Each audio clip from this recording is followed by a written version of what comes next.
Blog Talk Radio. Are you ready to take a bite out of the competition? Are you looking for ideas to make your business better? Welcome to the Core Business Show with Tim Jacquet, sponsored by Apple Capital Group. At the core of every successful business, you'll find people making a difference. And with each episode of the Core Business Show, we talk with those people, examine those ideas, and explore the strategies that make them special. Now, the host of the Core Business Show, Tim Jacquet.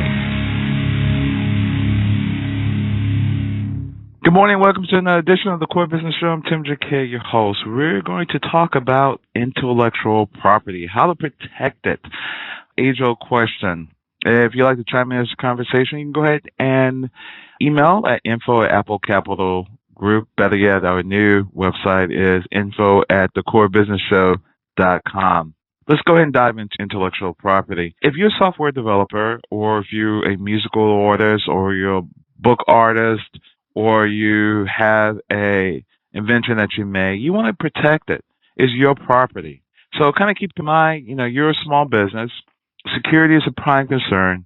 For instance, if you have a shop, you can lock it up every night and, you can set the alarm. But how do you secure your data, your computer, your systems from hackers, malware, phishing scams, and all the rest? It's your intellectual property. The things you compose, your documents, those are yours. That is internal to you that you create. If you share this information with anyone from the outside, make sure you have an NDA, which is a non-disclose agreement, that you have recourse if the information get out and you know who leaked it. It doesn't give you ultimate protection, but it gives you something that you can sue for if you can prove to a court that you did not give this information to anyone else and it had to come from that one particular person or a group of people to see this. Also, so again, make sure you have your non-disclosure agreements. Even if you have a song you want to play for a musician, make sure they sign it if you want to play it for them to hear. Just in case, if they really don't know them. Number 2, copywriting. Copyright protects you for photographs. Believe it or not, photographs are copyright protected. You own that because it's your property. This radio show is our property. It's owned by Blog Talk Radio because we're under their format, and that's the current agreement we already have. But that content is theirs. Your articles that you write is yours. Books that you write is yours. Articles you write is yours. But make sure you put at the bottom, it's copyright protected, so nobody can take it away from you or borrow from it. And make sure you have that copyright symbol added on that. So once you publish it, you are protected as long as you put your symbol on there. And you can sue if you're somewhere else. That's your copyright. Okay, however, here's another one. It's called trademark. Like McDonald's had a trademark, the Golden Arches, Nike has theirs, Just Do It, Wheaties have theirs, a box of cereal. If you have a logo, you can trademark that intellectual property, or a slogan, you can trademark it.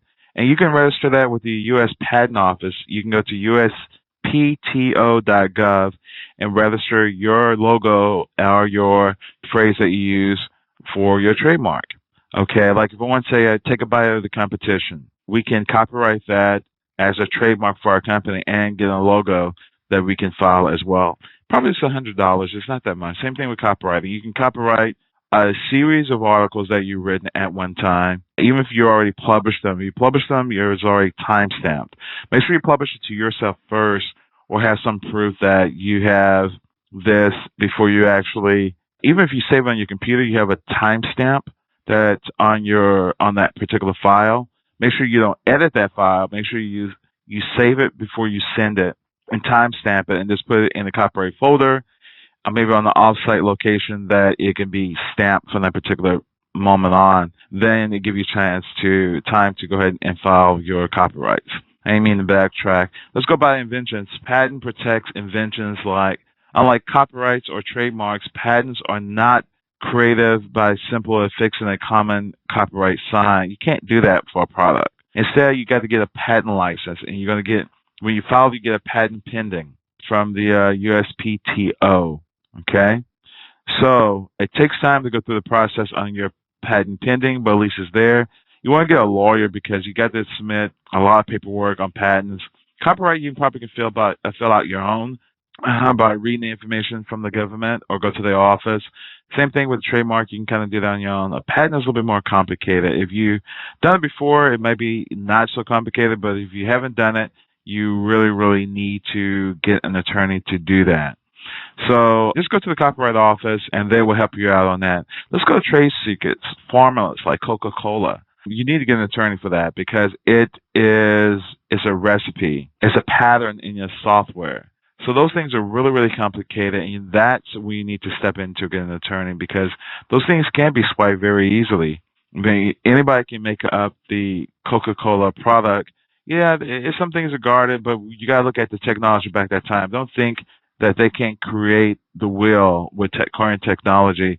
What is the secret behind Coke? They can today with today's technology. In the future, they can make the same sample, but they have it protected under their copyright to make sure that people don't get it out. So maybe it's a marketing secret, but yeah, they can tell what the chemical makeup of that particular product and how it is made. And by now, they can actually duplicate it, but they can't duplicate it because it is actually protected under a patent.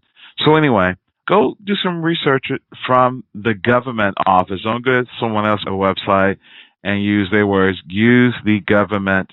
And if you have a local copyright office or patent office, sometimes they will help you. But if you go to SBA, they will help you. You go to SCORE, they will help you. They have free attorneys that will help you with this process. So don't think you can do it alone. Don't think you need to get an attorney to do this for you. But if you have an invention, you might want to get an attorney because it's going to be a little more complicated. To go to the U.S. Copyright and Trade, the Patent Office and Trademark Office, you just type in USPTO.gov. You go to the Copyright Office, look that up real quick. I forgot what it is offhand. Just type in the United States Copyright Office, United States Copyright Office. It is copyright.gov. So those are two sites to take a look at if you want to protect your intellectual property. Everybody, thank you for listening. This is Tim with the Core Business Show. Thank you for tuning in. Everybody, have a great day. Thank you for listening to the Core Business Show with Tim Jacquet. For a free quote on equipment leasing and financing, visit our website, applecapitalgroup.com. That's applecapitalgroup.com. And fill out the information to receive your free quote. We hope you'll join us for our next episode. And remember, you can always get to the Core via iTunes. You'll find all our previous episodes there. Thanks again for listening to the Core Business Show with Tim Jacquet.